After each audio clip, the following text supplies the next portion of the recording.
Our Fox News exit poll shows 47% of evangelicals surveyed supported Ted Cruz. 43% supported Trump, just a 4-point difference.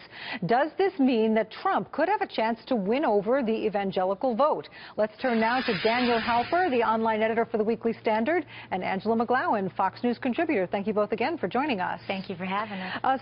Theologian Bruce Ashford asks, quote, "What about those of us who are evangelical but cannot countenance the thought of an evangelical-supported Trump nomination?" There are evangelicals who can't countenance the thought of a President Trump. Angela, what happens if they stay home? Well, listen, insanity is doing something over and over again, expecting a different result. And Patty Ann, in 2012, it wasn't just Barack Obama that defeated Mitt Romney. Republicans defeated Mitt Romney.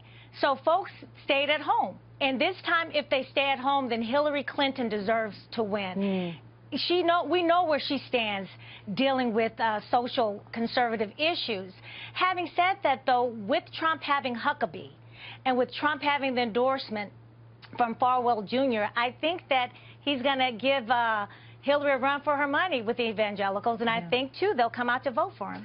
Well, yeah, Ashford goes on to say, quote, "If evangelicals are going to regain our voice in upcoming years, we must reposition ourselves as something other than the religious special interest arm of the Republican Party." But Daniel, nonetheless, on some evangelical issues such as abortion, the GOP is obviously much closer to their values.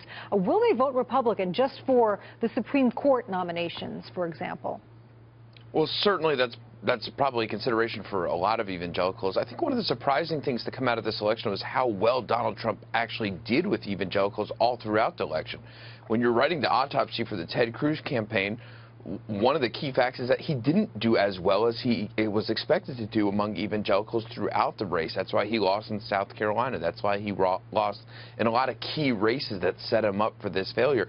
Donald Trump hasn't done as well as a traditional Republican frontrunner. He isn't a traditional social conservative in the same way, you know, that Mitt Romney might have been, or even Mitt Romney wasn't a traditional social conservative in the way that others have been. So it's all a little confusing, and there isn't quite you know, it isn't quite pat. But look, people have to make a decision based on who's on the ballot and who best represents their interests. I think the Republican Party has been home to a lot of these evangelicals. It will probably stay that way for the most part going forward. Patty Ann, to answer your question, you do have some one-issue voters where there was an abortion issue in Tennessee, and folks didn't vote in Tennessee because of that issue.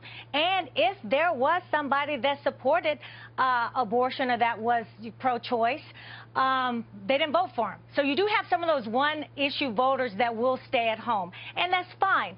But we have got to get out the vote and get out the base for Trump to win. Well, evangelicals point out that they're not one single voting bloc, and that we're wrong to assume that they're all going to vote the same way. Daniel, do you see their vote splitting? Certainly. I think a lot of people will say, look, the most important issue to me are jobs, and Donald Trump seems to offer a creative and different take on the economy. Let's try our luck with him. There will certainly be evangelicals like that. But as Angela pointed out, there was certainly going to be evangelicals who say, my issue is abortion, and Donald Trump doesn't get past the test.